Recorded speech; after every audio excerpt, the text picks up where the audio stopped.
I'm Amanda Reagan. I'm a state senator from North Iowa. I represent Cerro Gordo, Franklin, and Butler counties.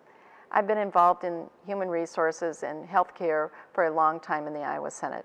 And I have been visiting with Michele Meadors. Thank you. And I have learned a little bit about what brought her to this situation. But for everyone, we used to have a different Medicaid system. It was run by the state, and we had many providers and individuals that were working well together. Now we have a different system. It is called privatized Medicaid, and there are out-of-state corporations that are in charge of the health care for many, many Iowans. So I'm going to ask Michele to give us a little background on her case and expand upon that. Senator, thank you very much. I really appreciate what you do at the level that you are, and really appreciate taking notice of somebody like me who goes through this on a day-to-day basis. Well, can you tell me how you ended up in Medicaid? Was there a situation, or were you... I was in an auto accident in 2011, changed my life in a matter of 30 seconds. Getting everybody to realize that that could be them at any given moment. I hit some black ice on a highway, flipped a four-wheel drive vehicle over, and it left me paralyzed from my chest down. Believe me, if you think you're prepared for anything based on the insurance and healthcare coverage that you have, you're not. I was not even prepared for learning what I had to do after the accident, let alone trying to figure out how I was going to get my insurance coverage, how I was going to get my doctors taken care of, in and out of appointments, and through the state-ran opportunities that I had. I found it very easy to manage. It was easy to get around. I had local people answering questions.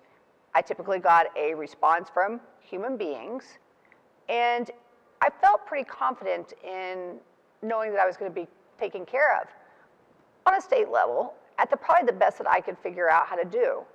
And then we have the big drop ball. Our lovely Governor Branstad put us on to managed care. When it changed, I went from somewhat an easy way of life, an easy way to get to my doctor's appointments, getting referrals, to a very complicated and difficult way personally for me to do that. I now wait on referrals to get services that I need. Sometimes that takes weeks. I also can't get products that I need in a timely manner, such as catheter supplies, such as bowel program supplies, which is something I need on a daily basis. People like you do it every day. I should be able to do it like myself every day. So the problems that I've had since we went over to the managed care have really made life very difficult for me. Transportation, for one, let alone dental appointments, doctor's appointments.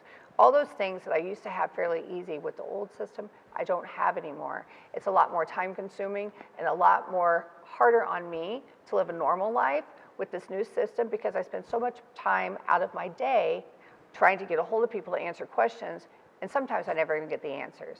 And we're hearing that from many people across the state.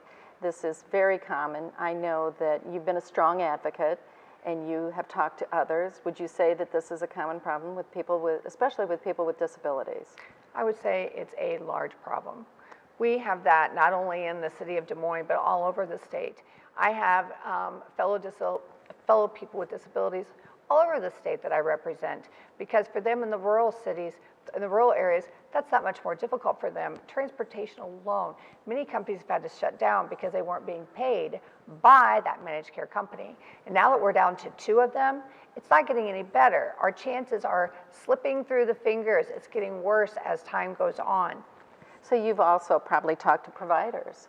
And have you heard from providers that they're concerned about their payments and that they have not, I have I'll give you a good example. I have a healthcare company that takes care of me at home. I have to have services morning and the evening time. The healthcare company the home care company that takes care of me has not been paid in the thousands and thousands and tens of thousands of dollars. And that lady had to borrow money from the bank. I actually know her personally. She's been to my apartment, and it's a very big struggle for her. Transportation is another really, really important issue. Small little transportation companies that had a payroll to put together, they actually had to close their doors up in some rural areas. They can't wait on a paycheck for 3, 4, 5, or 6 months. their payroll and livelihood really depends on that check, whether it be monthly or bi-monthly. Absolutely. And so what you're saying is this has impacted businesses as well as you as the individual. And you know, when you have that with the businesses, it impacts people that aren't on Medicaid as well. That all the people that are using those services that are employed, and at the end of the day, it's impacting taxpayers that are actually taking care of, you know, everyone. So I really appreciate you stepping forward and advocating for so many people.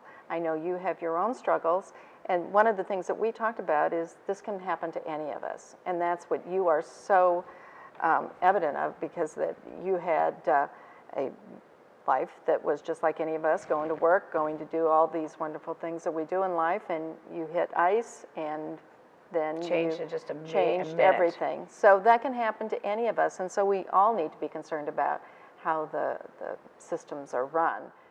I agree, and what's really I think important too, that all of us eventually are going to get old, you know, unfortunately, and it's going to happen, and we're all going to have to be dealing with this, whether it be your grandmother, your mother or father, and I really have to say it's very difficult to manage or work your way through a managed care company. It's not like it used to be, where it was fairly easy and you could get answers and questions answered. The accident that happened to Michele could happen to any one of us. We need to make sure that the health care that is there for us when things like that happen is the correct plan. And we need to get rid of the way we are doing business with managed care and take care of Iowans.